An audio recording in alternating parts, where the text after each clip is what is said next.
membicarakan orang lain itu apa necessary sih Pak di keadaan seperti sekarang gitu ya. Iya betul. K yang terakhir itu adalah kind Pak.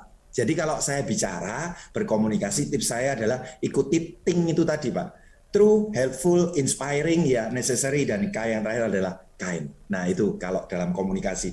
Nah tinggal sekarang gimana nih kita menyampaikannya lewat medsos sekalipun. Ya toh jangan membranding diri dengan berkeluh kesah, ya membranding diri dengan story-story yang isinya tuh adalah sumpah serapalah, entah itu ke pemerintah, entah itu ke orang lain gitu ya. Kadang-kadang banyak orang loh Pak di Facebook dan lain-lain ya. Nah, apakah perlu berkomunikasi secara media sosial juga seperti itu? Kan nggak perlu loh Pak, betul. Apakah itu nggak kebaikan? Nggak juga ya toh. Ya kalau nggak memenuhi 5 syarat itu tadi, lebih baik gak usah ngomong dah. Gitu aja kan Pak. Nah kalau tim ya Pak, kalau tim ya teman-teman sekalian, kalau dalam kita di ADI ya, setelah kita berkomunikasi itu adalah fondasi dari kita membangun tim, kerjasama tim ya. Nah kalau tim itu sendiri saya pakai selalu singkatan yang sederhana Pak, buat patokan saya berproses 20 tahun ini ya. Tim itu singkatannya T yang pertama teladan Pak.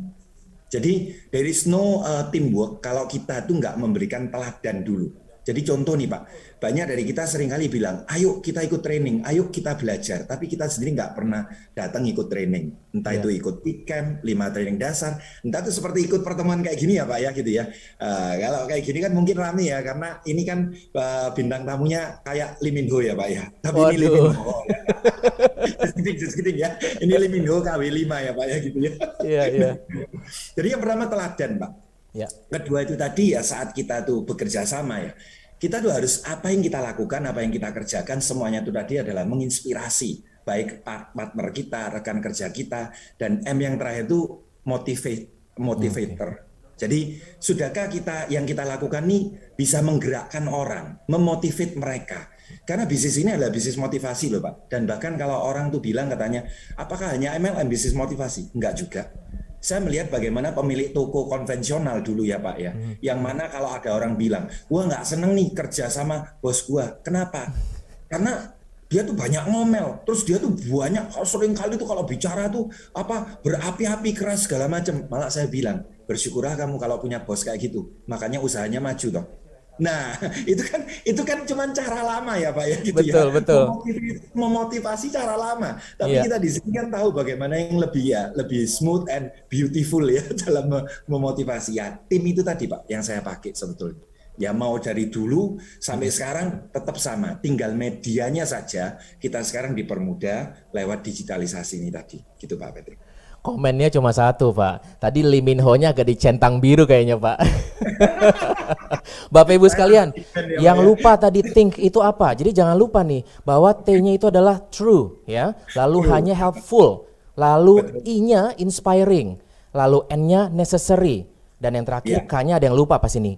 Kind. Jadi jangan lupa untuk berbuat baik begitu ya. Karena saya paham sekali pasti Pak Nugroho juga sepakat dengan saya. HDI itu selain berkomunikasi tapi juga memberikan impact yang baik buat lingkungan, buat sekitar kita begitu ya. Karena nggak cuma sekedar kita memberikan sebuah support ke tim kita. Tadi kalau Pak Nugroho bilang harus ada teamwork, itu pasti penting sekali Bapak Ibu sekalian ya. Think, ingat Bapak Ibu, true, helpful, inspiring, necessary, dan kind. Wah, terima kasih banyak nih Pak Nugroho. Nih sudah langsung setuju Pak, setuju kok langsung tuh. Lee Min Ho langsung kasih love semua tuh Pak. Gak apa-apa Bapak Ibu ya, ini sekalian menghibur semuanya ya. Karena kita butuh refreshing momen nih siang-siang begini ya, biar semuanya pada semangat gitu ya Bapak Ibu sekalian. Oke. Kalau Bapak Ibu sekalian ingin bertanya langsung kepada Pak Nugroho alias Koko Lee Min Ho ya, kita bisa membuka listnya di bawah nih. Langsung aja berikan kami komen di situ mau tanya apa. Jadi kami bisa langsung bertanya kepada Pak Nugroho ya. Nanti list pertanyaannya langsung diketik aja. Kita bisa langsung ngobrol bersama Pak Nugroho ya. Langsung aja silahkan Bapak Ibu sekalian. Saya menunggu ya pertanyaan Anda semua yang kira-kira nanti bisa ditanyakan langsung. Pertanyaan saya dari kami adalah begini Pak. Ini kan pandemi kan masih berjalan ya Pak Nugroho ya. Dan saya yakin pun 20 tahun setelah Pak Nugroho berkecimpung dan juga bisnis di HDI itu adalah sesuatu yang memiliki tantangan yang besar sekali. Dari mulai saya yakin dari mulai kuliah sampai sekarang kan pasti dari mulai yang bertemu tatap langsung lalu sekarang digital.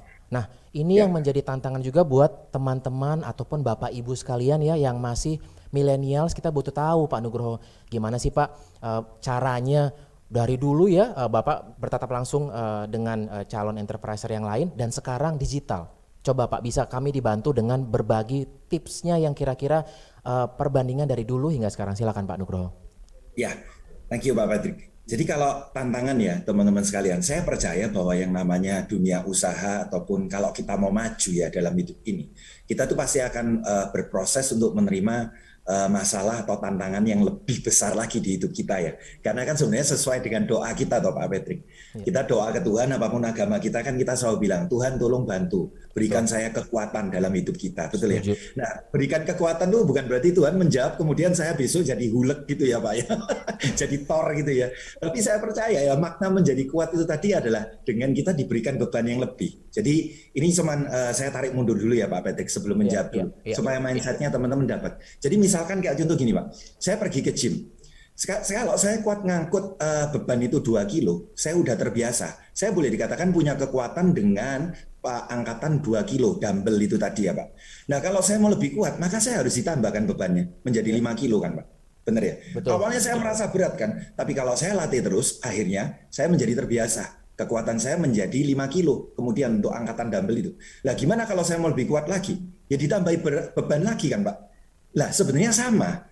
Tantangan untuk kita tuh maju, kita tuh harus sadar sepenuhnya punya kontrol diri. Hidup itu nggak akan pernah menjadi mudah kalau kita nih mau maju. Jadi jangan mencari satu kemudahan. Nah ini kalau kita punya mindset seperti ini Pak, trust me, kita jalani semua prosesnya, nggak ada hal yang nggak bisa kita lalui kok Pak. Termasuk sekarang dari kondisi dulu nggak serba digital, sekarang serba digital. Bagi saya tantangannya ada semua, ada sendiri-sendiri dan menurut saya it's okay Pak, tinggal kita ikuti aja, enjoy aja prosesnya. Contoh nih ya Pak, tantangan dulu dari awal pertama apa dia sampai dengan hari ini? Sama sih Pak, penolakan. Orang masih negative thinking, betul kan? Cuman kalau dulu ditolaknya langsung, kadang-kadang saya diusir, starter kit itu dilempar ke muka saya. Tahukah Pak, saya pernah diludahin loh Pak. Diusir loh Pak. Tapi hari ini pertanyaannya, apakah teman-teman seperti itu? Enggak kan? Tantangan itu teman-teman enggak ngadepi. Tapi teman-teman mungkin bilang ke saya, tantangannya sekarang hari ini enggak bisa lebih close personal kok. Kalau dulu tuh kan ketemu orang bisa close lebih personal gitu ya. Ya udah, kalau kita mau lihat sesuatu yang enggak ada sekarang dibanding dulu, lihatlah dulu saya juga enggak ada segala kemudahan seperti hari ini. Tapi buktinya bisa jalan, buktinya Diamond DADI bisa ribuan. Dan sekarang dengan keadaan serba digital sekarang justru lebih cepat. Artinya apa? Setiap manusia itu bisa beradaptasi kok Pak. Saya percaya bisa beradaptasi. Dan hebatnya HDI dengan support system billionaires ini yang sudah bareng-bareng 27 tahun lebih, itu bisa bertransform dengan sangat cepat Pak. Beradaptasi untuk mengikuti perubahan. Itu yang membuat kita lebih cepat. Saya yakin Pak dulu kalau saya misalkan di HDI, bagi saya HDI dan billionaires itu seperti University of Life. Kalau dulu nggak ada Pak support system HDI ini bareng-bareng bersama, saya nggak mungkin bisa melewati loh Pak kesulitan yang dulu. Gimana Pak down-nya pada saat saya diludahin Pak? Nggak ada loh Pak upline yang bisa menguatkan seperti yang ada leader-leader di HDI loh Pak. Bener nggak? Betul. Ya betul. Kalau di konvensional gitu kan udah berhenti Pak. Nah sekarang begitu masuk ke digital, semuanya jadi lebih dipermudah. Ya untuk bahan-bahan kita memfollow up, bahan-bahan kita menjual, konten flyer di hdi.info, videonya, wih keren-keren Pak. Dulu nggak ada sama sekali loh Pak. Saya dulu mau follow up orang, misalkan Pak Patrick saya presentasi. Ya. Orang yang langsung gabung di tempat itu kan hanya 30% Pak. 70% itu gabung karena follow up. Karena pertemuan ketiga sampai kelima, itu yang paling banyak. Nah, dulu Pak mau memfollow up, kita udah dikasih tahu aturannya 2 kali 24 jam. Nah, saya datengin 2 kali 24 jam, orangnya nggak ada Pak, padahal udah janjian. Kadang-kadang yang muncul malah doginya Pak, anjingnya Pak gitu ya Pak. Terus yang lebih parah lagi dari dalam malah ada suara goib ya toh. Nggak ada orang di rumah. Nanti aja ke sini lagi. Loh saya bingung. Loh itu siapa yang ngomong barusan ya toh? Itu saya ngalami Pak. Dan itu bayangkan ya, berkeringat, tetes air mata, tetes keringat gitu ya Pak ya. Sekarang nggak ada Pak. Sekarang justru menurut saya tantangannya satu Pak kalau menurut saya. Ya, tantangannya adalah semua orang karena digitalisasi ini merasa semuanya harus serba cepat sehingga mindset instan ini yang paling berbahaya untuk enterprise HDI. Nyarinya tuh semua serba cepat Pak. Maunya cepat. bangun jaringan juga maunya cepat. Padahal Pak, media menginformasikannya. Buat Pak Patrick dan semua teman-teman enterprise HDI, ya, saya mohon maaf, saya nggak bermaksud menggurui. Tapi ini yang saya analisa selama 2 tahun terakhir bantu di HDI dan di Billionaires ya Pak, ya, di support system. Saya bilang Pak, saat kita posting dan branding segala macam lewat medsos, itu hanya pintu masuk kita untuk memprospek, untuk menjual barang. And then you must build the network. Build the network itu sama dengan build a business. Semua orang Pak, di Tokopedia itu yang namanya marketplace, punya usaha rumah makan, punya usaha bengkel apapun, dia menggunakan medsos untuk jualannya, pintu masuknya. Tapi pertanyaan saya Pak Patrick, manajemennya harus diurus nggak? Betul. Manusianya harus diajarin nggak? Iya. Tukang di bengkelnya harus diajarin nggak? Kokinya harus diajarin nggak? And then itu butuh proses. Lah ini yang membuat banyak enterprise HDI hari ini tuh nggak sabaran. Sekarang ini saya bilang ya, to all enterprises around Indonesia ya, saya bilang pada Anda semuanya, Anda pasti bisa jauh lebih cepat Royal Crown dibanding saya dan semua top leader HDI sekarang. Karena apa? Pintu masuk Anda untuk memprospek, untuk mengenalkan diri Anda, untuk menjual produk ini, itu sangat cepat dibanding saya dulu. Sampai ke proses closingnya, karena follow up-nya lebih cepat. Tapi masalahnya, membangun bisnisnya nggak ada bedanya dengan kalau saya punya bisnis besar, saya harus toh Pak didik orang bagian finance-nya, betul nggak Pak? Betul. Bagian lini produksi harus tak ajarin nggak? Harus tak ajarin. Masa bisa semalam Pak? Masa sama dengan posting dan broadcast flyer? Beda kan? Kita harus didik, harus dampingi, harus ngajarin mereka gimana supaya ngerti tentang bisnis ini. That is the challenge now Pak. Semua orang mentalitasnya mintanya instan.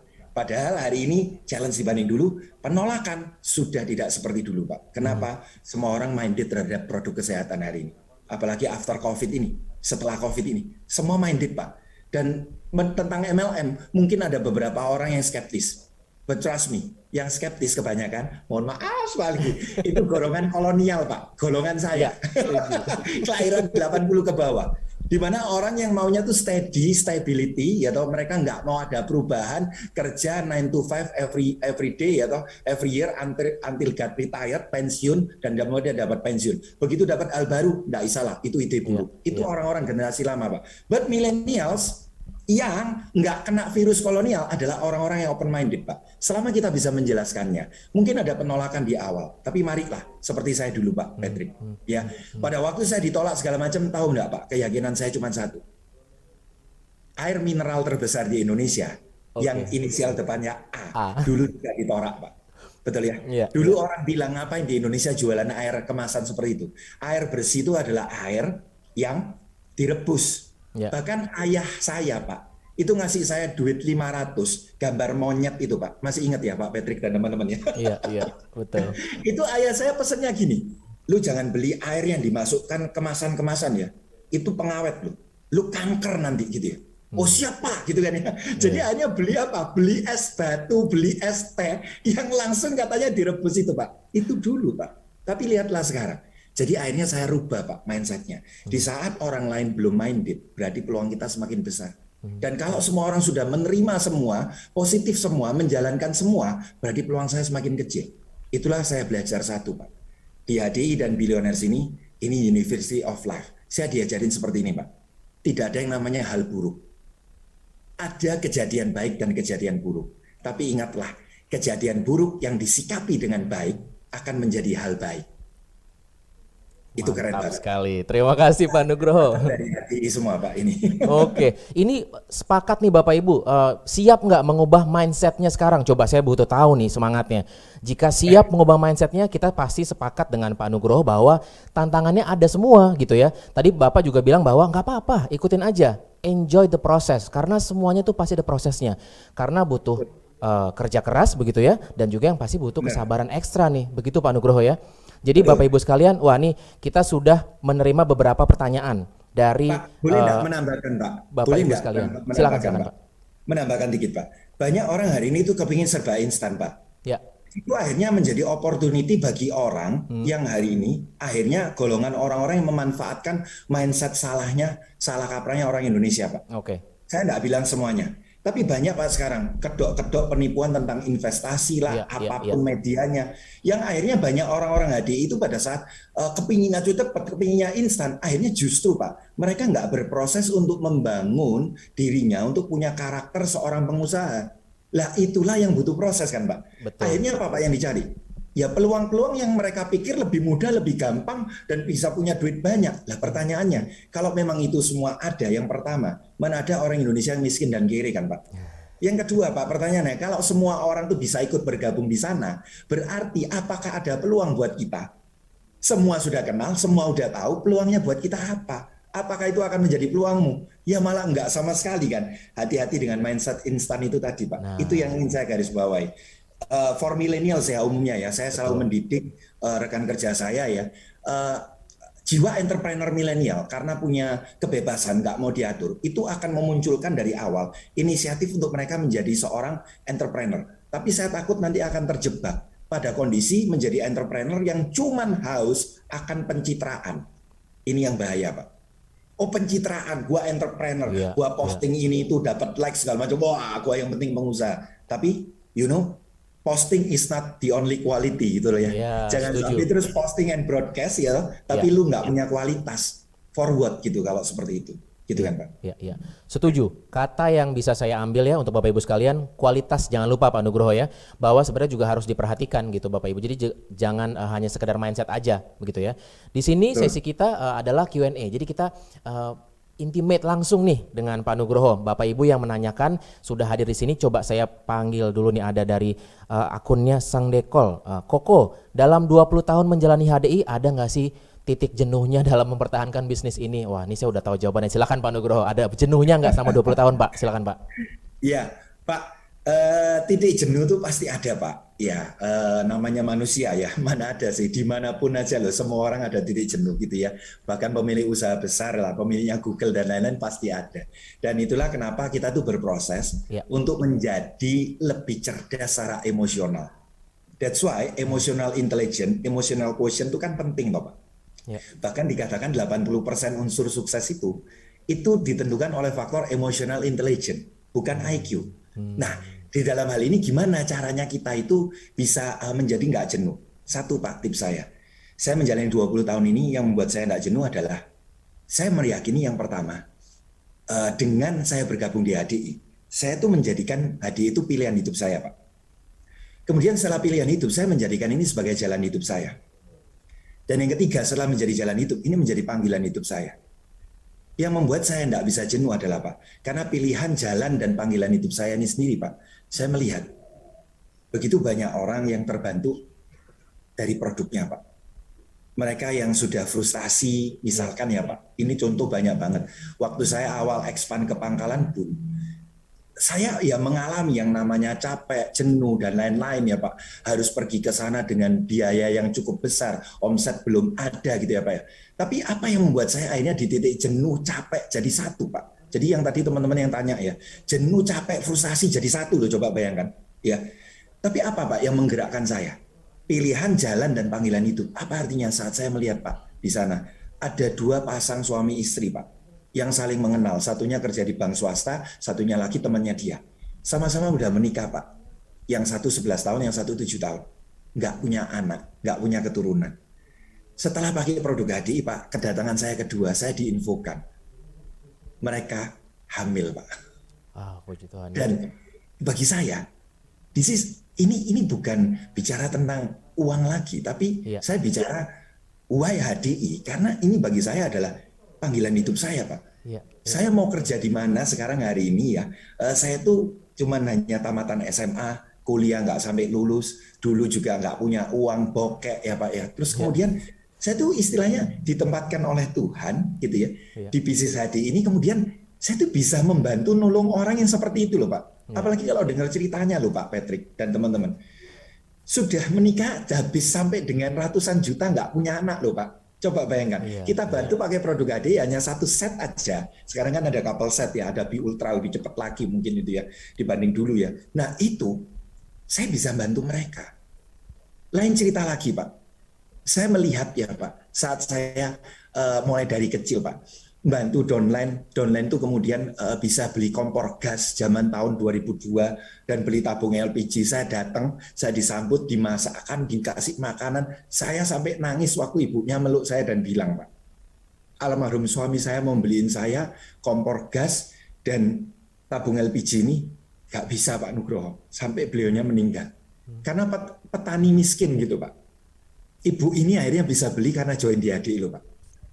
Coba bayangkan, Pak, gimana hati saya. Apa yang buat saya nggak jenuh, Pak? Karena saya tahu panggilan hidup saya. Purpose of life kita. Lah, itu kita harus cari. Kita harus mau berproses saat menjalani, terus melakukan. Mungkin kita ditolak, tapi percayalah, 100 penolakan digantikan dengan 1 penerimaan seperti itu, nggak ada artinya, Pak Patrick dan teman-teman. That's our call. Itu adalah panggilan hidup kita. Itu yang saya merasakan bahwa itu amazing banget ya gitu ya Pak ya. Jadi kalau saya ditanya bagaimana saya supaya bisa nggak jenuh. Pertama, saya menyadari HDI ini adalah bagian dari panggilan hidup. Saya memilih, saya menjalani, saya menjadikan ini sebagai panggilan hidup. Dan buat teman-teman yang bertanya atau yang hari ini gabung di room ini, jadikanlah seperti itu. Dan kedua, saya mengajak pada Anda supaya nggak jenuh bagaimana gitu ya. Nah maka saya mengajak Anda untuk bisa punya ya bahan-bahan tanda kutip pelarian yang positif. Contoh nih Pak, ya sekarang banyak banget gimana supaya caranya nggak jenuh. Jangan justru cari pelarian yang negatif.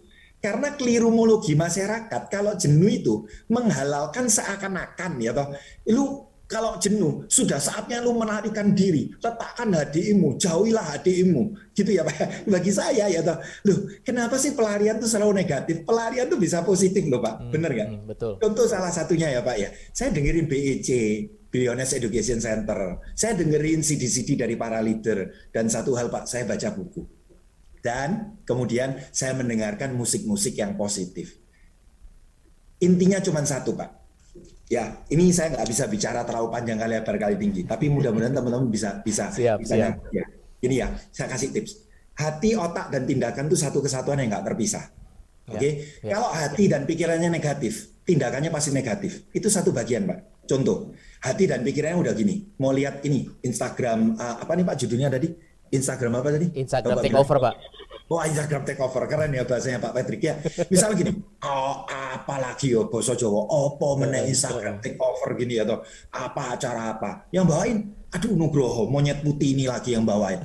Hati dan pikiran negatif, tindakan pasti negatif Pak. Betul. Pertama pilihannya, nggak mungkin mau join di sini. Kedua, join pun karena terpaksa, bibirnya pasti bimoli. Bibir monyong 5 mili. Betul ya Pak? Ya. Pikiran, hati, dan tindakan satu kesatuan, Pak. Pertanyaan saya sekarang buat Pak Patrick dan teman-teman. Kalau lagi jenuh, berarti apanya yang sedang negatif? Pikiran atau hatinya? Pikiran dan hati, bisa-bisa dua-duanya, Pak ya. Betul. Bisa jadi hatinya nggak mood, betul ya? Bisa jadi pikirannya lagi stres, banyak tekanan, betul ya? Benar ya, Pak ya? Males lah ngerjain di kantor, banyak kerjaan segala macam. Nah, tapi ingat, Pak, kita tetap punya kendali, yaitu tindakan. Saya punya obat, Pak. Apa itu obatnya? Ngubah pikiran dan hati itu susah. Ngubah tindakan yang paling gampang. Betul nggak Pak? Betul. Jadi kalau orang itu jenuh, pikiran dan hati sedang negatif, jangan diikuti tindakannya ikut negatif. Breaklah, distract-lah di tindakan Anda. Tindakannya yang harus dirubah gitu Pak. Dengarkan musik yang positif, baca buku. Jangan malah ngikutin kelirumologi yang nggak sadar. Itu artinya kita nggak punya kecerdasan emosional yang baik Pak. Contoh ya Pak, sekarang ya teman-teman ya. Kalau orang patah hati, pikiran dan hatinya kacau. Seakan-akan tindakannya disahkan untuk jadi negatif. Ngurung diri di kamar, betul kan ya Pak? Terus kemudian dengerin lagu-lagu melo, ya malah habis lah Pak. Makinan ya Pak ya? Iya.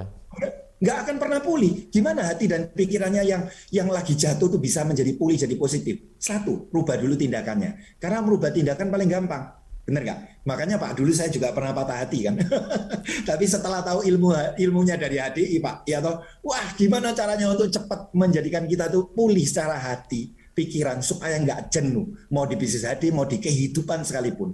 Rubahlah tindakannya dulu. Ya toh.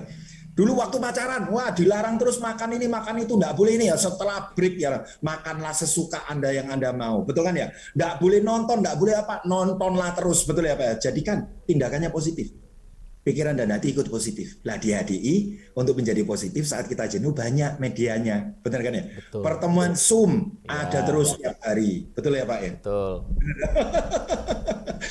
Ya itu sih Pak tips dari saya. Mudah-mudahan bisa menjawab ya Pak ya. Wah, mantap sekali nih. Jadi beberapa hal yang bisa kita berikan informasi lagi kepada Bapak Ibu sekalian ya, bahwa sebenarnya pilihan hidup, jalan hidup dan juga panggilan hidup nih yang cukup membuat saya merinding tadi ya mendengar dari 3 poin itu Pak dari Pak Nugroho. Wah, sangat tersentuh sekali dari cerita dan juga bisa memotivasi Bapak Ibu sekalian ya, terutama mungkin anak-anak muda milenials yang baru bergabung bersama HDI begitu ya. Jadi ini bisa dijadikan salah satu acuan yang bisa menjadi salah satu sukses ke depan begitu. Pak boleh enggak saya tambahkan Pak? Silakan Pak, Ya, silakan. tambahkan Boleh ya, dong. Karena ini penting buat teman-teman yang tahu di HDI. Ya. Bapak tahu enggak? Saya pada waktu itu membantu rekan kerja Pak dari Bojonegoro Pak. Itu sampai dapat tiket ke Thailand Pak. Waduh.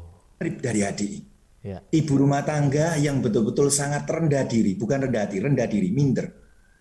Dia sampai bisa pergi ke Thailand. Bapak tahu nggak? Bayangin. Oke. Dia duduk di sebelah saya gitu ya Pak ya. Pramugari datang. Dia tanya ke pramugarinya, Mbak, ini kalau nanti saya mau buka jendela, karena saya ini gampang pusing Mbak. Bisa enggak? Gimana cara yang buka jendelanya? Saya kepingin ketawa ngakak gitu Pak. Tangannya saya pegang Mbak itu, terus pramugarinya bilang, Mbak ini enggak seperti mobil. Kalau jendela dibuka kita semua bisa terbang keluar semua. Terus akhirnya Pak bayangkan di saat itu saya enggak merasa malu loh Pak. Tapi saya nangis Pak. Iya, iya. Karena siapakah saya gitu Pak. Dan saya cuma mikir gini Pak. Saya di bisnis mana Pak? Bisa punya kesempatan membuat ngajak orang, bisa sukses, bisa menikmati luar negeri seperti itu. Kalau saya nggak punya size skala bisnis yang sangat besar banget Pak. Iya, iya. Dan tanpa merendahkan yang bersangkutan Pak. Pak Patrick sudah bekerja profesional. Teman-teman di sini juga pendengar juga sama. Orang-orang yang biasa diberangkatkan luar negeri pasti punya prestasi dan posisi tinggi kan Pak. Betul nggak? Iya. Pak, ibu rumah tangga yang sederhana rendah diri lewat HDI bisa keluar negeri. Bapak tahu nggak, sejak saat itu saya bilang, ini adalah panggilan hidup saya. Dan saya nggak pernah minder mau ketemu dengan pengusaha manapun yang katanya punya omset triliunan dan miliaran. Saya percaya diri dengan HDI saya. Kenapa Pak? Karena belum tentu mereka bisa melakukan apa yang saya lakukan lewat bisnis ini. Itulah kenapa saya nggak pernah minder. This is my call. Ini panggilan hidup saya.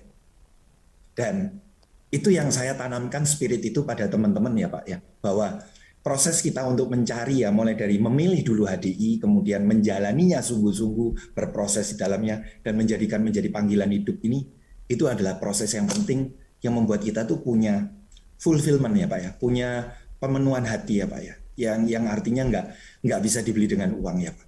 Benar ya, mau kerja dimanapun uang itu pasti penting dituju, tetapi perasaan kita tuh terpenuhi ya sebagai manusia yang bermanfaat itu Pak. Itu yang saya rasakan di HDI ini luar biasa. Wah, mudah-mudahan teman-teman nanti bisa mendapatkannya gitu. Siap, siap. Bapak Ibu sekalian, itu sangat menginspirasi ya. Banyak nih Koh udah bilang katanya menginspirasi kok, terima kasih banyak gitu ya. Jadi ada juga yang bilang bahwa wah ini saya sekali nih, semoga bisa sesukses Koh Nugroho. Oke siap, semoga sukses Bapak Ibu sekalian karena ini semua dibantu dengan teamwork ya, semangat yang kita saling memotivasi.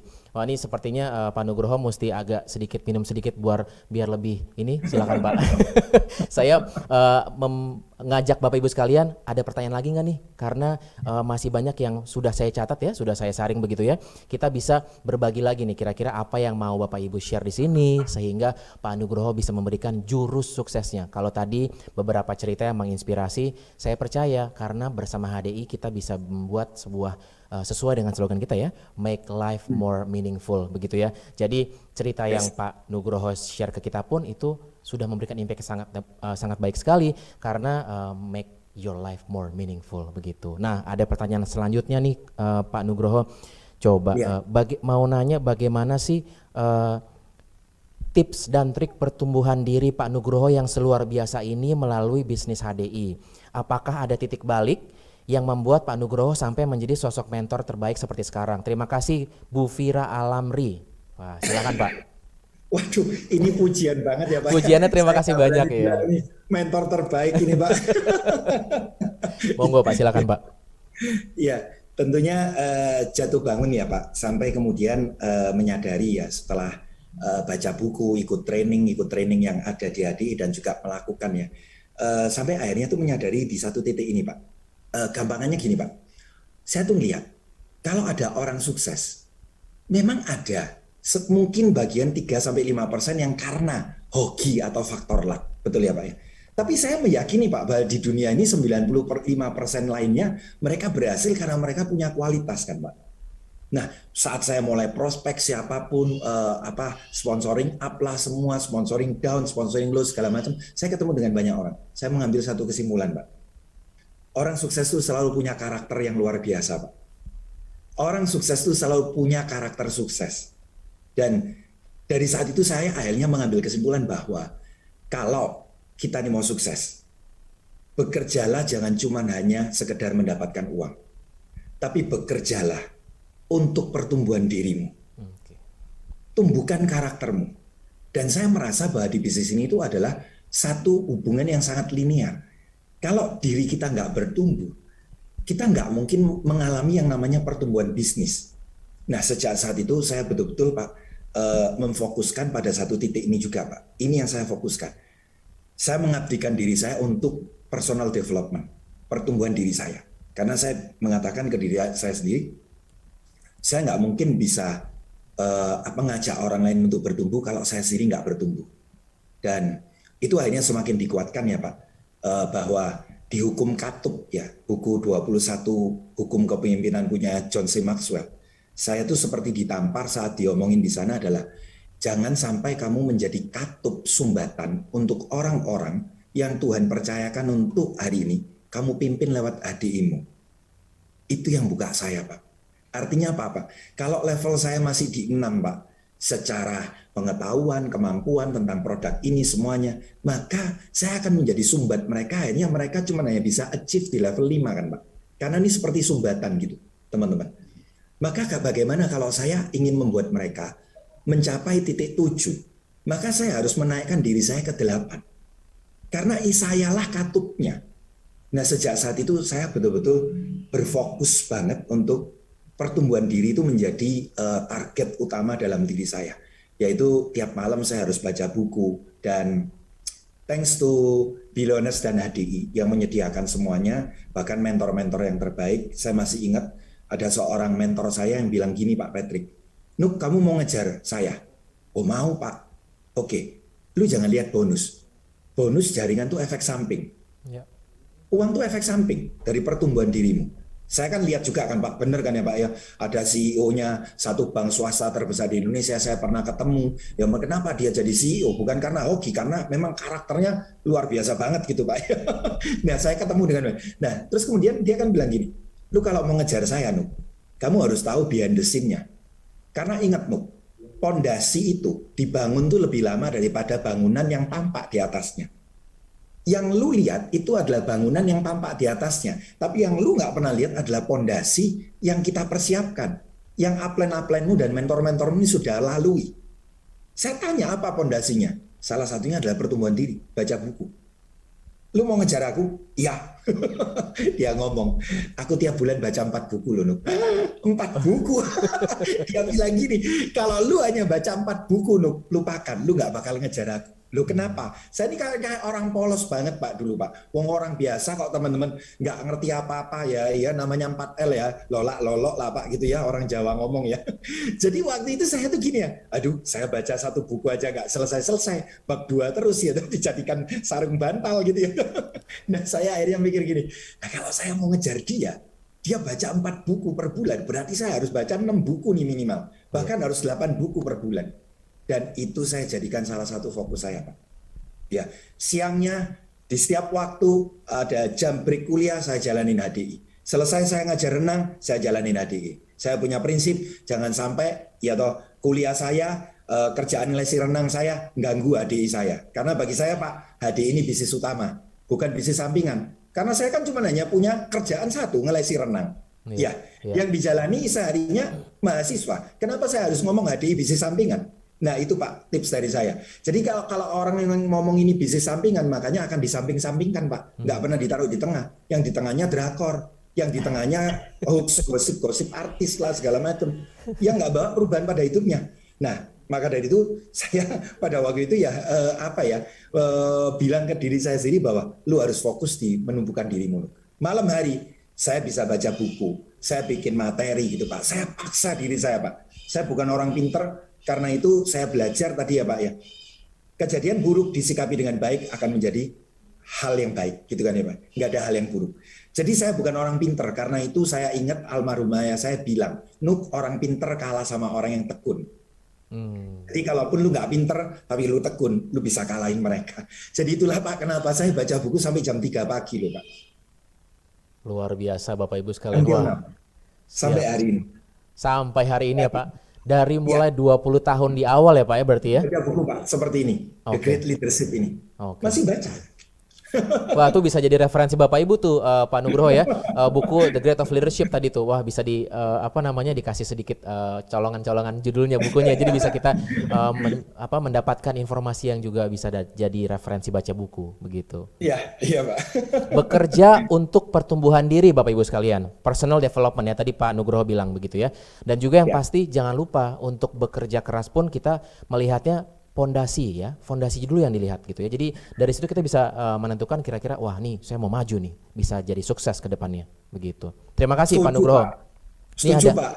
Masa orang HDI belum baru join 1-2 bulan karena COVID gelombang kedua ya tanpa punya ilmu dan punya fondasi apa-apa, cukup share broadcast, orang beli madu dan propolik semua. Terus ini kan nggak punya fondasi Pak. Betul. Terus sekarang tiba-tiba harusnya jalani proses belajarnya, disuruh ikut training, disuruh ikut IKEM malah nggak mau Pak. Kan aneh toh. Mereka cuma hanya ibaratnya, lu nggak punya fondasi ya, lu mungkin bisa bangun, tapi ya bangunan seperti lidi itu aja kan. Lidi itu kamu susun karena nggak ada fondasinya, ya paling cuma 3 susun ya jatuh kan gitu kan ya. Jadi HDI-mu belum bisa sebesar bangunan rumah atau pencakar langit karena nggak punya fondasi kan Pak.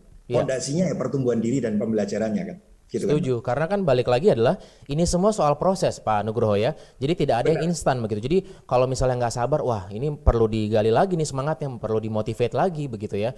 Jadi penting sekali untuk memperhatikan fondasinya dulu Bapak Ibu sekalian, dibangun gitu ya, dan mindsetnya pun terus diasah. Dan yang terakhir jangan lupa baca buku. Nah itu yang paling penting karena informasi itu semuanya bisa kita serap dari buku ya, apapun itu, apalagi buku-buku soal leadership begitu ya, soal informasi dan pengetahuan yang lainnya. Ini ada sedikit saya pengen bacain tapi saya nggak mau baca dari akunnya Pak. Kok udah berapa bonus sih di HDI itu? Kayaknya itu rahasia dapur kayaknya Bapak Ibu ya, itu nggak usah dijawab deh, nggak apa-apa kok, ini cuma sekedar ini aja intermezzo aja. Pertanyaan berikutnya Pak Nugroho, gimana ya caranya Pak? Kita chat kan lumayan diterima, saat mau kita call Bapak Ibu bisa saya langsung call, tapi kok malah nggak respon. Nah ini dengan kondisi seperti ini gimana sih supaya caranya bisa diterima? Ini dari lvvelani.24. Silakan Pak Nugroho. Jadi ini ilmu manusia, Pak Patrick dan Elvi ya tadi ya. Jadi pertama kita harus pahami dulu ilmu manusia. Bisa jadi orang itu menghindar karena merasa kita cuma hanya cari butuhnya.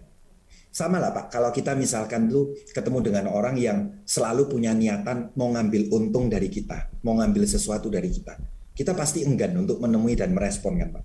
Misalkan orang tuh nawarin kita juga kan, produk vitamin lah atau produk elektronik apapun betul ya, penawaran pinjaman dan lain-lain. Yang sama kalau kita juga diperlakukan seperti itu ya juga pasti nggak nyaman. Kita juga akhirnya kan menghindar kan. Nah bisa jadi harusnya mungkin ada bridgingnya. Bridgingnya tuh entah bagaimana ya, kita bisa melihat keseharian dia, kita bangun komunikasi lagi dengan memuji, bertanya, bahkan menjadi orang yang bisa menolong atau membantu dia. Misalkan nih ya, kita kalau stalking ya kita tahu misalkan nih dia tiba-tiba posting gitu, ini butuh rekomen dong sekolah anak yang terbaik, ini kan harus cari sekolah anak yang terbaik gimana. Nah misalkan kita tahu ada kayak gitu Pak, lah cobalah untuk kita tuh memberikan masukan atau interaksi yang membuat orang tuh merasa bahwa kita ini bukan cuma hanya sekedar cuma hanya mau nyari untungnya aja gitu loh Pak. Karena setiap orang tuh kan ya patokannya pakai golden rule aja Pak. Hukum masnya sikap itu kan. Perlakukanlah orang lain sebagaimana kamu ingin diperlakukan. Sebaliknya jangan perlakukan orang lain kalau kamu tidak ingin diperlakukan hal yang sama kan gitu kan. Jadi mungkin kita terlalu kesannya mengejar-ngejar terus dan kita sendiri kalau dikejar-kejar juga nggak enak kan Pak. Betul kan seperti itu kan. Betul, betul. Nah itu salah satunya ya Pak ya. Saya juga pernah ya ngalami ya posting gitu ya. Terus kemudian orang itu tanya, oh kok kelihatan udah tanya, saya sapa gitu ya Pak ya. Terus kemudian tapi dia kok udah ada jawaban. Tapi satu ketika ternyata dia posting di statusnya juga gitu loh Pak. Di statusnya dia posting ini, posting tentang butuh referensi untuk pembantu rumah tangga gitu Pak. Ya akhirnya saya bangun hubungan, saya chat lagi dia ya saya kasih beberapa kontak nomor makelar itu Pak. Dan saya bilang, yang makelar ini biayanya sekian, yang cukup bagus yang ini Tante. Tapi kan kadang kita nggak tahu ya, cocok-cocokan ya Tante ya. Ya coba Tante kontak semua aja gitu. Bapak tahu nggak Pak, tiba-tiba 2 hari berikutnya, malah dia sendiri yang tanya lagi kok. Nuk kapan tuh ada pertemuannya lagi HDI? Aku mau tahu dong, aku pingin tahu tolong dijelasin. That is, relation is important ya, bahkan relation tuh more important than your closing kan gitu kan, karena closing tuh akan mengikuti pada saat Anda punya relation yang terbaik. Nah tips nomor 2-nya buat LV ya harus diketahui, pertama belajar tentang ilmu manusia, kedua selling and closing is a number of game, jadi hanya permainan angka.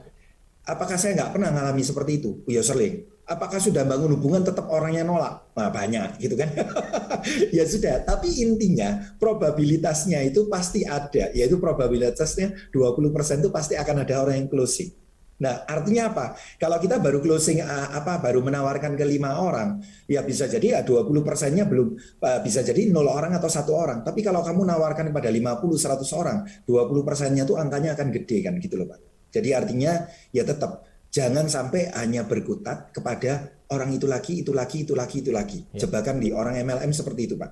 Terlalu lama untuk berada di inner circle, di core circle-nya, di lingkaran dalamnya dulu. Jadi jangan terlalu lama di sana. Kenapa? Karena market yang lain tuh begitu luas gitu ya. Let's say contoh saya Pak dulu ya. Saya sempat down loh Pak. Semua anak di kampus saya tawarin nggak ada yang mau. Teknik mesin, ada 110 orang. Saya tawarin lagi anak teknik, fakultas teknik. Ternyata banyak yang nggak mau juga. Saya sempat down. Upline saya bilang saya gini, ngapain lu down lu? Memang anak teknik itu di kampus kita cuma berapa orang? Paling cuma 2.000 orang kan, 2.500 orang. Oh iya, lu tahu kan penduduk Surabaya berapa? Nggak tahu berapa, 7 juta orang. Lu ngapain pusing mikirin 2.500 orang, ada 7 juta yang lain calon prospek gitu. Mikir yang gede kamu, mikir kok kayaknya ya betul-betul kayak hiu di dalam botol kaca, kolam botol kaca gitu loh. Kata plan saya, iya ya masuk akal ya gitu ya. Jadi mungkin buat LV jangan hanya berkutat ke orang yang itu lagi gitu ya. Yeah. It's just a number of game. Ya, masih banyak prospek gitu. Terima kasih banyak Pak Nugroho. Bapak Ibu sekalian, relationship itu sangat penting gitu ya. Jadi menjalin relation dengan beberapa orang yang memang ini nggak usah perlu khawatir, karena yang pasti kan tadi kalau memang 20% ada yang closing, nah itu udah sebuah kemajuan yang luar biasa begitu Bapak Ibu ya. Jadi jangan pernah menyerah, sekali lagi terus untuk bisa membangun hubungan yang lebih baik lagi ke depannya.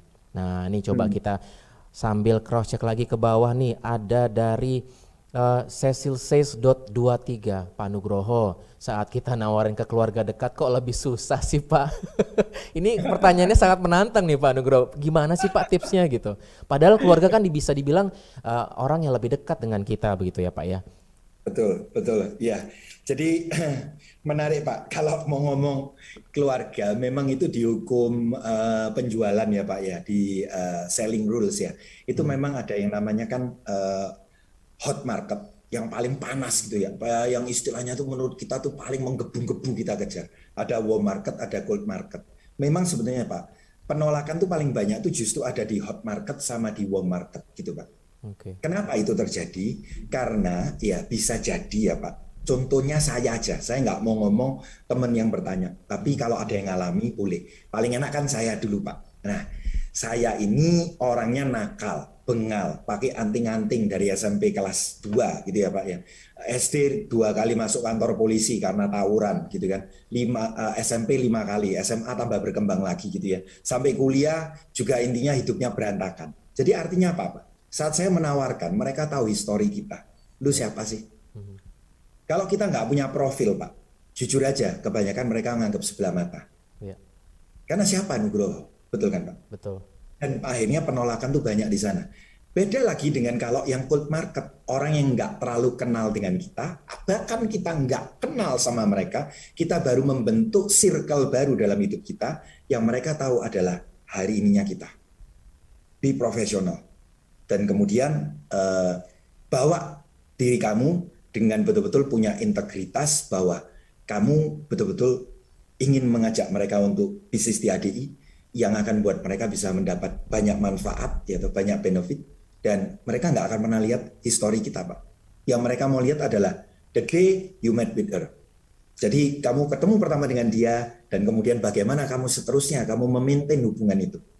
Kalau kita bisa punya integritas, nggak gampang batalin janji, terus kemudian nggak banyak janji-janji omong kosong, janji manis gitu ya Pak ya. Sikap kita juga mendahulukan orang lain, people skill kita oke gitu ya Pak. Maka orang akan trust dengan kita. Jadi sebetulnya itulah bedanya Pak. Beberapa orang yang golongan menengah ke atas, profilnya cukup bagus. Untuk inner circle-nya, hot market dan warm market malah gampang di closing. Karena apa? Karena mereka punya yang disebut dengan citra diri ya Pak ya. Mereka punya kepercayaan, trust. Karena bisnis ini kan bisnis kepercayaan. Dia udah dipercaya, oh sebagai profil yang sukses, sebagai profil yang oke. Nah, tapi kalau kita orang yang pada umumnya rata-rata bekerja di kantor juga biasa, secara karir juga kita ya orang biasa lah, bahkan seperti saya gitu ya Pak. Ya, maka kita harus siap. Kita harus open market yang lebih luas. Dan no need to worry, justru penerimaan tuh akan banyak banget Pak. Di orang-orang yang cold market itu. Penerimaannya justru banyak banget. Pada saat kita tuh betul-betul mau menjadi individu yang lebih baik lagi, punya karakter yang baik. Kita pasti akan diterima. Gitu ya. Jadi buat tadi yang bertanya, itu ya jawaban saya. Seperti itu sih Pak. Wah, terima kasih banyak Pak Nugroho. Itu yang harus digarisbawahi ya Bapak Ibu sekalian, bahwa sebenarnya kembali lagi nih, personal branding itu sangat penting begitu ya. Tapi sekali lagi komunikasi dan juga network untuk terus berusaha itu nggak akan pernah lepas, itu yang paling penting. Nah, ini ada lagi pertanyaan yang sangat menarik nih Pak Nugroho. Kalau tadi Pak Nugroho kan bilang kalau baca buku itu wajib begitu ya. Namun sepertinya pertanyaan dari Ibu Devina Lianto ya. Pak, bagaimana sih sebenarnya kegiatan wajib yang harus dilakukan setiap hari untuk seorang enterpriser, Pak? Selain membaca buku ya, kalau menurut saya tuh sangat penting. Nah, bagaimana nih Pak Nugroho menanggapi ini? Jadi nanti Pak, mungkin saran saya tuh bisa ikut sesi yang diadakan oleh para upline, mentor ya. Ada sesi yang namanya time management atau RKH Pak, rencana kerja harian. Di sana nanti akan dijelaskan lebih detail. Tapi intinya pertama, sekarang begini Pak, kita harus memilah dulu. Pertama itu adalah jam produktif dan jam non produktif.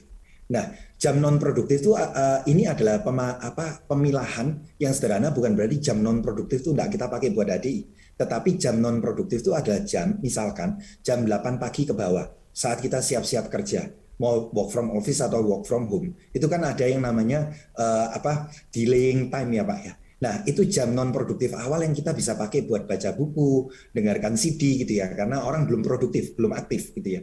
Nah, atau jam setengah 10 malam ke atas. Itu adalah waktu-waktu kita yang kita gunakan untuk baca buku. Nah, selepas selebihnya dari sana Pak, kita lakukan dengan prioritas. Ya, jadi misalkan satu hari saya sudah punya list daftar nama, siapa yang mau saya prospek.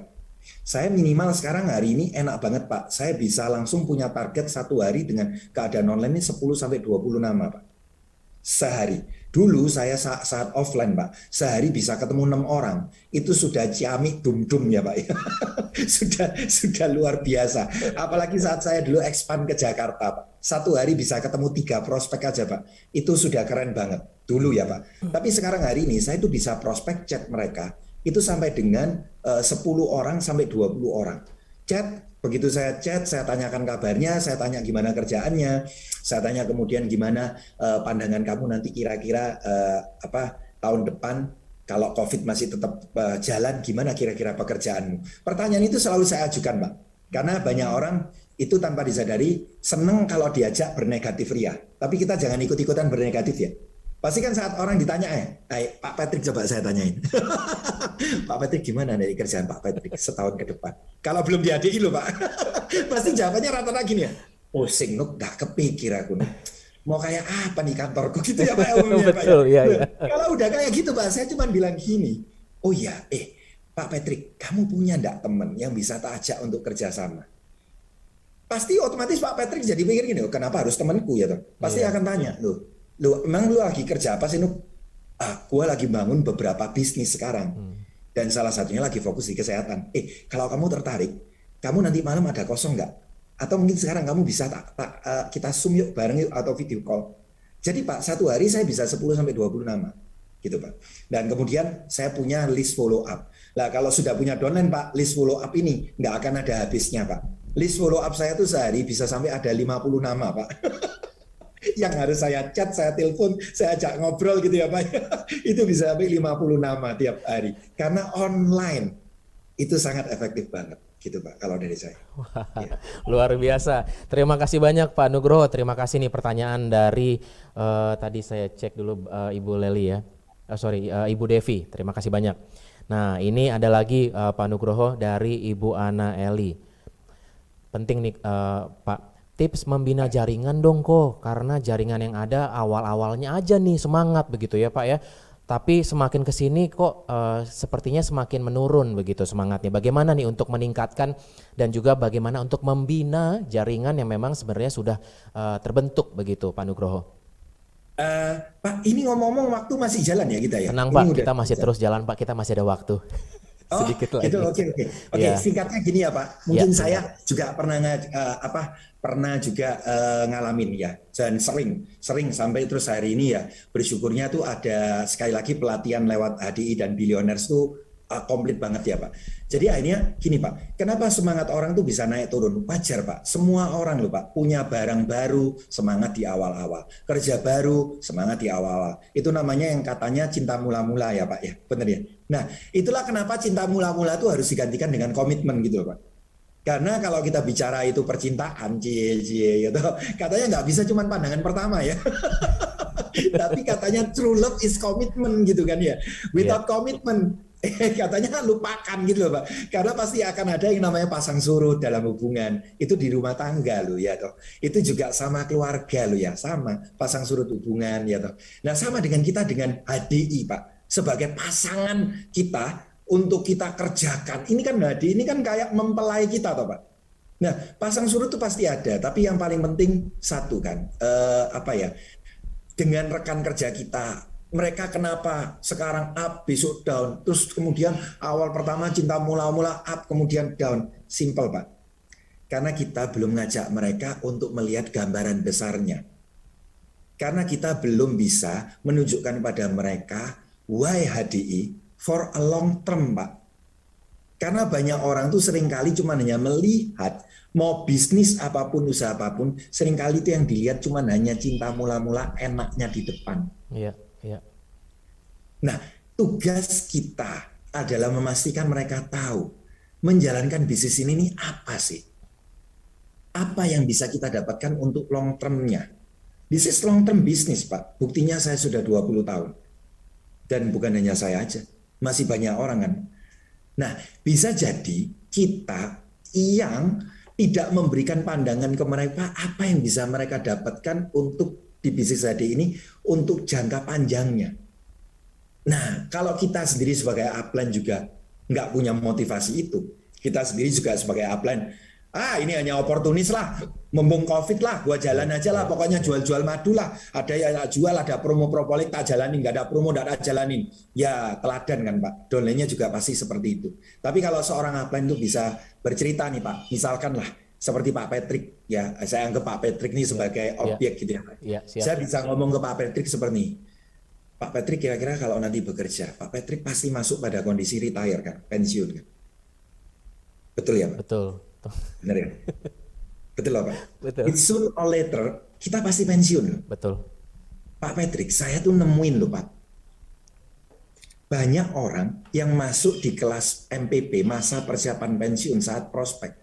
Mereka tuh nangis loh Pak, di umur 54 tahun karena mereka panik. Anaknya masih kecil-kecil. terus kemudian bakal pensiun nggak ngerti seperti apa. Mereka panik seakan-akan dunia itu akan kiamat. Dan apa kata-kata mereka sebagian besar? Gua nggak siap. Itu yang pertama. Kalimat keduanya apa? Gua terlambat. Nggak nyangka ya Nuk. Iya. Ternyata cepat waktu ini. Nah, apakah Pak Patrick akan mengalami hal yang seperti itu? Tentunya mari. Orang pinter adalah yang bisa belajar dari pengalamannya sendiri. Benar ya? Jadi lupakan, kalau orang pinter nggak mau belajar mengevaluasi pengalaman sendiri, sebenarnya itu orang bodoh, Pak. Gitu ya. Setuju. Tapi orang bijak, Pak, adalah orang yang bisa belajar dari pengalaman orang lain. Betul kan? Betul. Pak Patrick harus belajar dari pengalaman orang lain. Selagi masih ada waktu, Pak. Ya. Persiapkan dari sekarang, Pak Patrick. Untuk di HD ini. Untuk persiapan Pak Patrick di pensiun dan bahkan ini bisa legacy buat anak-anak, Pak. Legacy buat mereka. Bayangkan Pak Patrick sekarang aja mau fight 20-30 tahun dan setelah pensiun you got nothing. Cuma dapat uang pesangon and finish. Pak Patrick mau lakukan. Tapi kenapa untuk legacy jelas-jelas untuk anak Bapak, Pak Patrick nggak mau? Percaya dengan saya Pak Patrick. Pak Patrick join sama saya. Ini proses jadi seperti proses rekrutmen dan meyakinkan diri saya gitu ya Pak ya. Wah, menarik sekali nih Bapak Ibu. Jadi itu poin-poin nih bisa di-adapt gitu ya, mengadaptasi apa yang barusan Pak Nugroho lakukan kepada saya. Jadi memang benar-benar poin-poin yang sangat penting nih untuk bisa kita aplikasikan gitu, diimplementasikan juga begitu. Wah, menarik sekali. Terima kasih banyak Pak Nugroho. Nih ya, memang Pak, waktu ajak ke teman-teman tuh untuk bisa melihat itu bukan point of view-nya, bukan hanya untuk short term, bukan hanya bisnis kagetan, bukan penjual madu promo, bukan penjual propolis. No. We are network builder, we are entrepreneur kan Pak, gitu kan Pak. Iya kan, seperti itu. Oke, terima kasih Pak. Wah Bapak Ibu menarik sekali ya. Jadi kalau misalnya masih ada beberapa hal yang memang penasaran pengen di-share gitu ya, ditahan dulu, saya ada beberapa pertanyaan yang sudah masuk. Tapi saya mau bacakan lagi nih, ada yang mungkin 2 terakhir ya, karena saya mau akan memberikan summary dan juga memberikan insight dari Pak Nugroho. Baik, yang terakhir ini adalah, nah dari Ibu Eka Fitri .hdi, pagi kok. Saya ingin bertanya kok, jika ingin menawarkan HDI itu seharusnya lebih baik menawarkan produknya dulu atau langsung ke bisnis? Wah, ini menarik nih kok. Wah, menarik Pak, silakan Pak. Jadi Pak, kalau dari saya pribadi, saya pasti akan melihat di titik mana orang tuh paling butuh Pak. Nah, enaknya di HDI Pak, dua-duanya orang tuh sama-sama butuh Pak. Setuju nggak?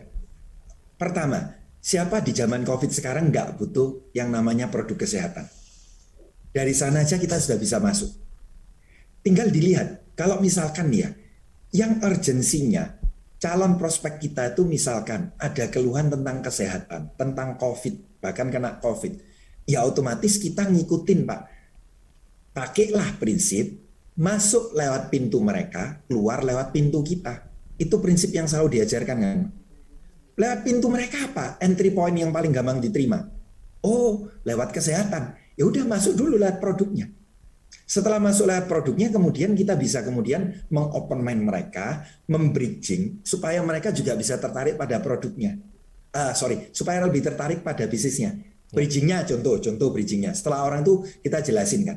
Orang itu tertarik ternyata, oh bisa seperti itu ya, propolis manfaatnya royal jelly, bisa cepat untuk pemulihan apa segala. Oke, setelah orang itu closing. Tolong jangan terus kemudian happy, yeah I'm closing, and then done. No, kita tuh nggak selesai cuma cari konsumen, kita tuh harus cari enterpriser atau orang aktif kan Pak, betul ya? Orang yang kita rekrut kan, gitu kan? Nah, ceritakanlah kalau misalkan kita lihat nih, yang kita omongkan itu adalah misalkan orang-orang pengusaha kelas menengah ke atas, yang orangnya juga filantropis, senang berbagi sosial segala macam gitu ya Pak ya, misalkan kayak gitu loh Pak Patrick ya. Maka saya akan gerakkan hadiahnya dengan bilang gini. Bu, saya tuh seneng banget loh kayak bisa di HDI. Sebenarnya saya kayak gini nih ngomong sama Ibu bukan mau jual produknya Bu, tapi seneng aja kalau kita tuh bisa jadi manfaat bagi banyak orang Bu. Dan asiknya di bisnis HDI itu Bu, Ibu kan punya banyak kenalan, Ibu kan punya banyak kolega. Bu, kalau ada mereka yang membutuhkan, saya lihat Ibu ini orangnya adalah orang yang punya hati. Ibu bisa sharing ke mereka, dan mereka nanti kalau cocok pakai produknya, mereka juga kemudian bergabung gitu ya Bu. Nah, di situ tuh tanpa disadari ibu nanti akan membangun aset bisnis HD ibu. Maksudnya apa, Pak? Nah, saya jelasin ya Bu ya, singkat ya. Ibu dengan mencari orang-orang yang mau menggunakan produk ini, ibu tuh sudah membangun aset bisnis HD untuk jangka panjang. Memangnya seperti apa, Pak? Saya jelasin ya Bu sebentar ya. 10 menit aja Bu. Saya bisa langsung masuk Pak ke bisnisnya. Kalau saya ketemu ini ibu rumah tangga, bahasa yang dia seneng apa? Cashback, betul kan Pak? Bu, sambil ibu pakai, ibu mau nggak bisa dapat cashback? Oh males lah Pak, saya suruh nawar-nawarin. Kayaknya ibu-ibu kan gitu kan ya. Oh saya dulu suruh nawar-nawarin gini nggak mau. Loh, Bu, masalahnya nanti saya bantu. Dan nanti enaknya satu Bu, cashbacknya ibu bisa dapat. Ibu mau dapat cashback berapa? Mau 1 juta, 10 juta, 100 juta, bisa loh Bu cashbacknya sampai 100 juta. Oh yang benar Pak, cashback dari mana 100 juta? Dan ibu mau tahu, tak jelasin singkat Bu, 10 menit aja. Saya langsung masuk ke bisnisnya Pak. Nah, tapi ada satu kondisi di mana saat kita fact finding, cari apa kebutuhan orang itu adalah orang yang senang untuk langsung bisnis. Ya udah, kita langsung masuk aja Pak, ceritain tentang bisnisnya. Ini bisnis yang lagi hype, lagi viral banget, dan ini bagus banget produknya. Boleh nggak aku sharing sebentar ke kamu? Ya, toh kalau memang ini bagus, kenapa nggak kamu ikuti aja? Ya, karena free kok membershipnya. Aku bisa bantu kamu sekarang, kan gitu kan? Lah dengan seperti itu kan yang membuat orang mau nyoba kan Pak? Seperti itu. Betul Ya, sekali nih, kalau misalnya memang harus kalau kita nggak coba juga gitu ya, jadi harus beberapa experience-nya mesti terus digali terus nih Bapak Ibu sekalian. Karena terima kasih banyak untuk pendapatnya Pak Nugroho. Wah ini coba kita pengen menyapa dulu Bapak Ibu, masih semangat nggak sih nih? Kita pengen tahu nih, kalau masih semangat coba saya lanjutin nih, coba kita pengen lihat dulu nih semangatnya masih ada atau enggak, kita kasih emoticon dong, pengen nggak nih masih berlanjut gitu ya. Nah Bapak Ibu sekalian, ini ada beberapa list yang memang sebenarnya bisa kita infokan ke Bapak Ibu sekalian. Di situ ada kami bisa informasikan feedback ya untuk acara kami pada hari ini begitu ya. Di chat Bapak Ibu sekalian ada nanti linknya di situ, bisa diklik untuk bisa memberikan chat dari kami begitu. Baik. Oke kok Pak Nugroho, nih ada yang bilang wah kok encer banget sih ngomongnya, cepet banget nih, kayaknya lancar. Bagaimana sih tipsnya gitu ya, bisa bicara lancar gitu ya, udah gitu bicara juga benar-benar menginspirasi. Kalau saya bisa kasih saran Bapak Ibu ya, baca buku. Tapi saya pengen dengar langsung dari Pak Nugroho, emang gimana caranya Pak bisa encer otaknya, bisa langsung ngobrol lancar gitu ya, menyampaikan informasi insightful dan juga bisa lancar komunikasi. Gimana Pak Nugroho? ya, makasih Pak. Jadi ya saya masih ngikutin alur yang ada ya Pak ya. Seperti banyak orang bilang, bisa tuh karena terbiasa sih Pak.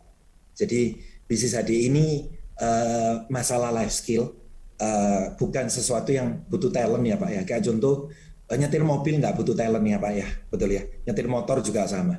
Masak pun juga nggak butuh talent. Yang penting bisa dipakai untuk life skill kehidupan sehari-hari. Mau sukses di HD itu life skill Pak. Dan kalau kita bicara life skill itu berarti semuanya bisa dipelajari, nggak butuh bakat. Yang penting kita mau tekun untuk mempelajari.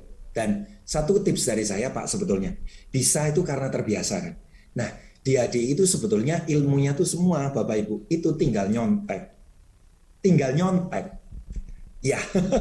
Dan nyontek tuh malah dihalalkan di sini ya. Presentasi tinggal nyontek, follow up itu ibu rumah tangga tekniknya bagaimana, sudah ada semua di panduannya di Bill YouTube, itu akun YouTube-nya Billionaire Super System-nya Pak ya, itu udah ada semua. Terus tadi ada yang tanya gimana kalau jawab tentang pertanyaan produk ADI mahal, loh di sana sudah ada Bill YouTube-nya, betul kan? Itu diputar 4 menit, diulangi terus 4-5 kali, tinggal ditiru, nanti udah moncer dengan sendirinya. Betul kan ya Pak ya? Nah saya melihat bahwa sebenarnya itu karena terbiasa aja Pak. Cuma yang jadi masalah sekarang satu, how big is your goals? How big is your dream? How to-nya itu tinggal ngerepek, tinggal nyontek, tinggal niru. Dan nggak usah merasa gengsi kalau harus niru. Even itu teman-teman yang mungkin dari golongan karir menengah ke atas, manajer, direktur, nggak ada yang salah kok dengan nyontek. Jepang menjadi negara besar karena nyontek Amerika semua, dan jadi negara paling maju pertama di Asia karena nyontek. Beberapa yang lain nggak mau nyontek, ini ketinggalan, betul kan? Nyontek pun kadang-kadang masih dikata-katain kan gitu kan? Ya. Padahal kan kita ini tinggal nyontek di sini. Jadi teman-teman nanti ada Bill YouTube apa semua tinggal nyontek, dan saya akhirnya bisa seperti ini karena karena terbiasa aja Pak. Tapi kalau mau lihat saya dulu 1-2 bulan, setahun pertama ya juga gagap Pak. Juga gagap. Dan pada akhirnya setelah saya jalani setahun, itu ada prinsip yang dinamakan di buku The Secret Book of MLM itu buku panduannya kita itu kan. Untuk kitab, tanda kutip ya, kitab bisnisnya di HDI. Secret Book of MLM itu. Bahkan dikatakan bahwa 1 tahun pertama itu adalah back to school, kembali ke sekolah. Kembali ke sekolah bisnis. Artinya apa? Setahun pertama ini nggak usah bingung deh tentang masalah income-mu berapa. Seriously, orang yang nggak bisa sukses di ADI karena orang yang terlalu tanda kutip kecanduan uang. Ngelakukan nggak seberapa, nggak mau belajar, tapi nuntutnya duitnya minta ampun. Aduh, itu susah berkembang. Ya. Orang-orang pengusaha, entrepreneur itu harus siap dengan keadaan membangun fondasi, di mana pada masa awal, kamu mungkin nggak akan menerima hasil seperti yang kamu inginkan. Teman-teman semua tahu ya, kasih ke kolom chat. Bapak Menteri Pendidikan kita sekarang adalah siapa? Pendirinya apa? Anda boleh chat ya sekarang ya, betul. Dan Anda tahu mulai mendirikan yang namanya Gojek itu. Ya, butuh waktu berapa tahun? 2010. Wah, ya. Dan 5 tahun awal pertama, siapa yang dengar Gojek? Masih sedikit Pak. Di awal tuh cuma punya 20 driver. Tahun pertama. Nggak punya uang Pak, mulai dari nol. Itu Gojek awal-awal. Tahun 2015 baru kemasukan investor, baik dari dalam negeri atau asing. Mulai bisa lebih berkembang sistem informasinya, pengembangan digitalisasinya. Dan akhirnya mulai betul-betul hype banget 2017-2018. Dan apa yang dikatakan Pak Nadiem? Orang baru mengatakan saya jenius setelah saya bekerja 22 jam sehari selama 8 tahun. Coba lihat, kadang-kadang saya bilang ke teman-teman sekarang semuanya tuh karena apa sih? Bisa karena biasa. Ya, 1 tahun pertama, milikilah rencana yang tepat untuk apa? Kembali ke sekolah. Tapi bedanya kembali sekolahnya di HDI, itu kamu, kita semua sambil ngerjakan bisnis ini, terima bonus gede, tetapi ingatlah, that is not your real bonus. Itu bukan bonus real Anda. Karena kita masih harus belajar menguatkan fondasi kita, apapun itu bisnisnya. Nah, cuman kadang-kadang di HDI terakhir-terakhir ini kan bonusnya itu lebih gede melampaui kapasitasnya, Pak. Iya. Terima bonusnya gede dulu melampaui kapasitasnya. Padahal kalau di tempat kerja mana bisa, Pak Patrick? Betul kan? Betul. Pak Patrick pernah kerja di mana aja? Tadi sempat cerita sama saya. Di perusahaan farmasi. Betul. Perusahaan media. Yeah. Akhirnya ke HDI. Yeah. Nah, sampai sekarang mungkin di HDI gajinya pasti lebih tinggi. Sorry ya, Pak. Tapi kan orang nggak tahu Pak, dulu di perusahaan farmasi seperti apa, betul kan ya? Terus kemudian di ini di perusahaan media kayak apa sampai kemudian di HDI gitu kan ya Pak. Kan semuanya berproses, nggak ada yang instan sekali lagi gitu Pak. Jadi ya saya pun bisa seperti ini karena karena terbiasa. Gitu ya Pak.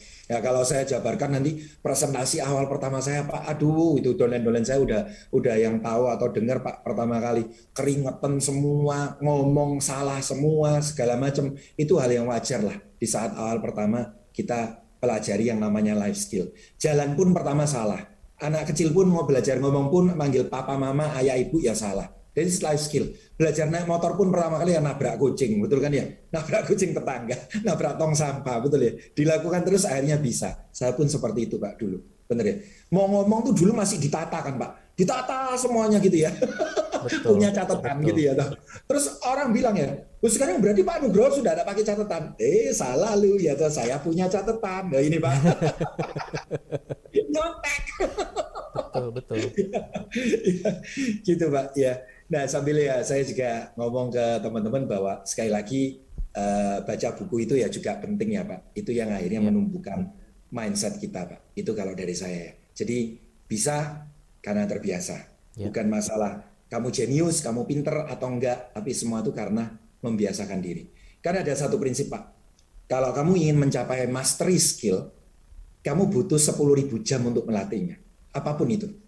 Mastery skill kan skill level dunia ya Pak ya. Ya, maka kan hitungannya kalau kamu sehari latihan cuma 1 jam, berarti kamu butuh 27 tahun gitu Pak. Kalau sehari kamu melatihnya 8 jam gitu ya Pak ya, katanya kamu cuma butuh waktu 4 tahun. 4 tahun kamu mencapai skill mastery itu tadi. Gitu Pak. Karena kan 365 ya Pak ya. 365 365 hari kalikan 4 tahun gitu ya Pak ya. Iya, Gitu kan iya, iya. tambahannya. Kalikan 4 gitu. 8 jam sehari. Maka ya kamu sudah 10.000 jam. Gitu sih Pak. Luar Makanya biasa. Pak masih ingat nggak sih Pak buku pertama yang Pak Nugroho baca ketika sudah terjun di HDI Pak? Nih ada yang penasaran, saya juga penasaran sih kalau dari saya juga. Ada nggak Pak yang bisa di-share Pak? saya nggak bawa bukunya nih Pak, tapi ngomong aja ya Pak Iya ya. ngomong monggo Pak, silakan Pak. Dulu buku pertama Pak yang saya baca itu adalah kalau yang wajib di ADI 2 ini harus dibaca ya Pak Ya, ya. Itu pertama yang saya baca tuh Rahasia Kekayaan Alam, itu tentang produknya yang buat saya akhirnya bukan dokter pun boleh sedikit bergaya kayaknya ngerti kesehatan di atas orang rata-rata, itu RKA. ya. Yang kedua itu dulu namanya bukunya tuh Blueprint Pak, cetak biru MLM. Ya. Itu buatan dari billionaire sendiri. Nah sekarang itu buku itu sudah direvisi, ada kalau nggak salah sudah ke-7 kali oleh tim Oke. leader. Nah sekarang sudah berjudul The Secret Book of MLM. Jadi itu tentang kitabnya tentang bisnis HDI-nya gitu. Ya. Nah tapi kalau buku pengembangan diri Pak, pertama yang saya baca itu How to Win Friends and Influence People. Bagaimana mencari kawan dan mempengaruhi orang lain. Itu yang betul-betul buku yang membuat saya tobat Pak, berubah.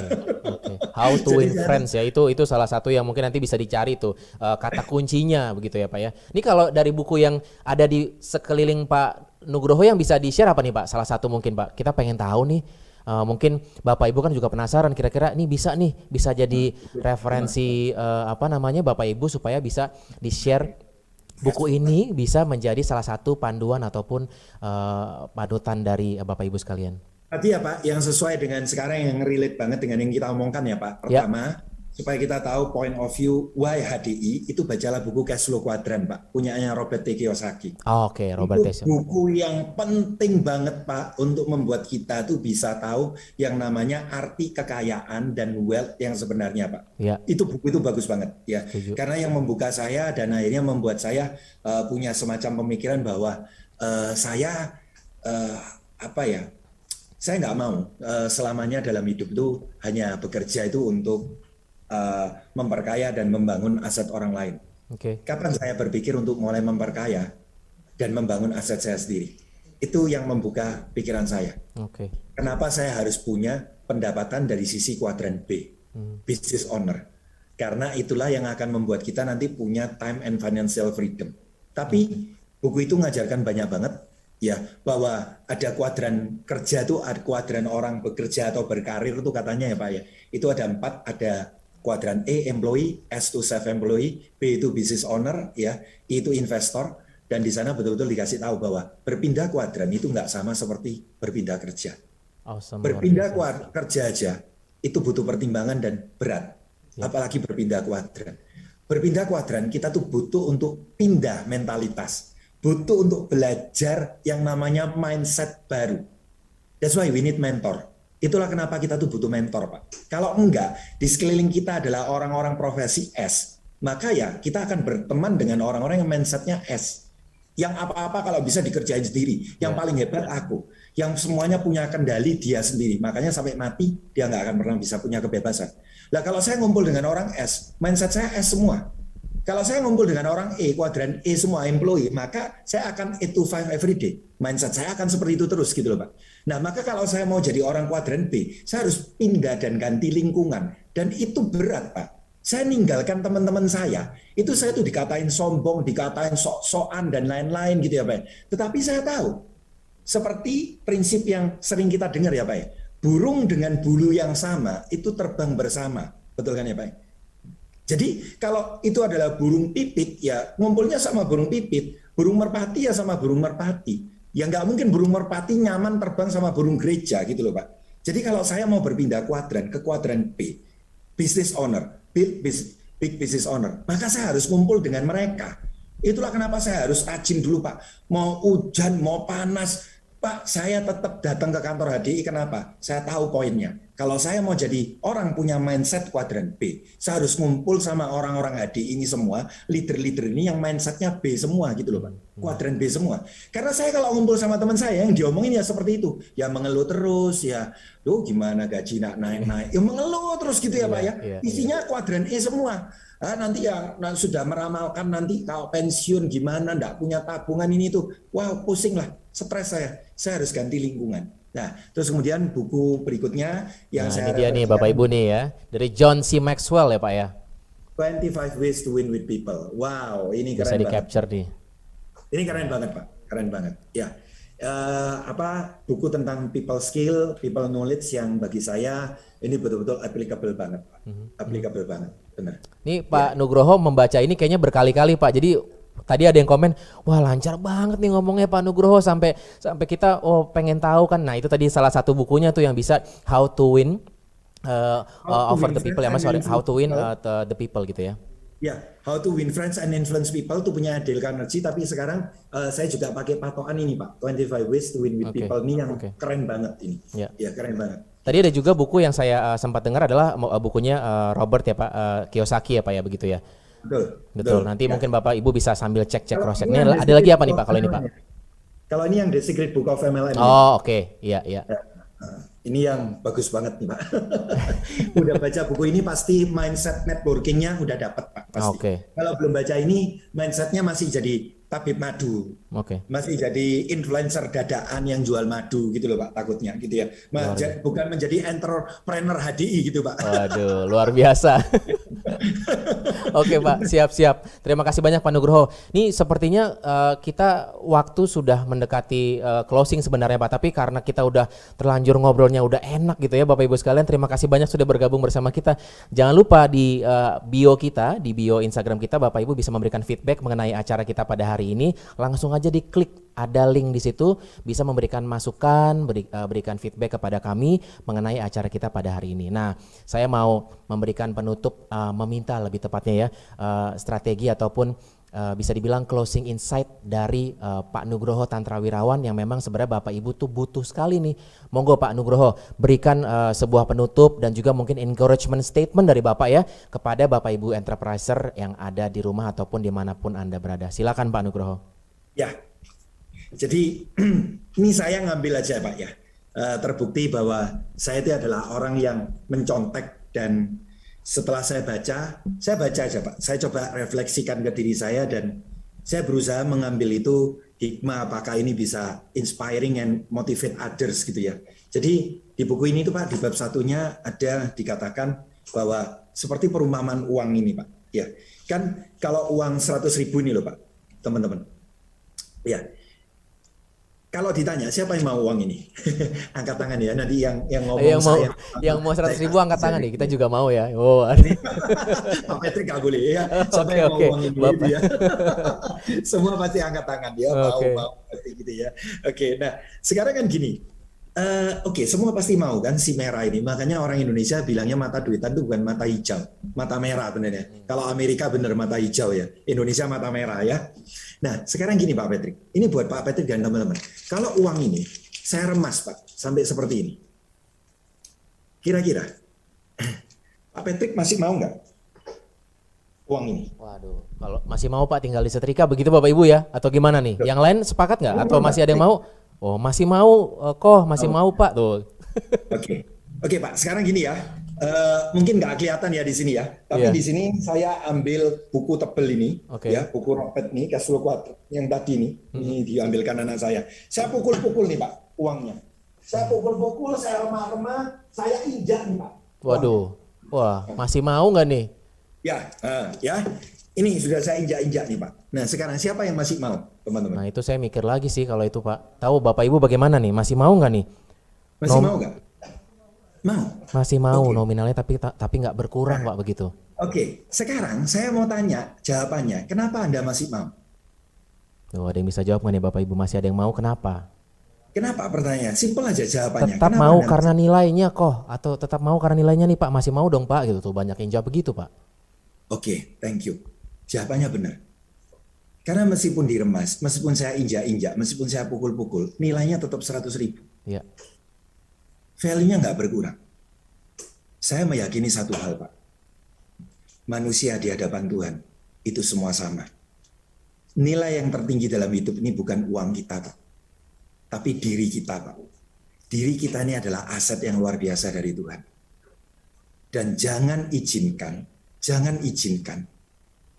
kalaupun masalah dalam hidup kita tuh seakan-akan berat.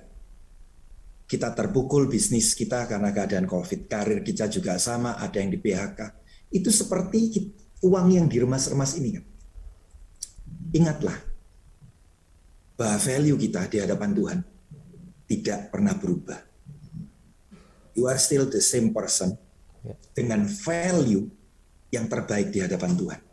Karena masalah itu tidak bisa mengambil value Anda. Tekanan berat itu justru membentuk value Anda menjadi lebih baik lagi. Itulah kenapa saya bilang, Pak, di closing statement ini, sekali kamu menyerah, kamu akan punya kebiasaan untuk menyerah. Jadi dalam hidup ini, jangan pernah izinkan dirimu untuk menyerah dari keadaan sesulit apapun. Karena menyerah itu bisa menjadi kebiasaan. Itu aja, Pak, dari saya. Luar biasa. Waduh, Pak Nugroho, terima kasih banyak. Merinding nih dengarnya Bapak Ibu sekalian ya.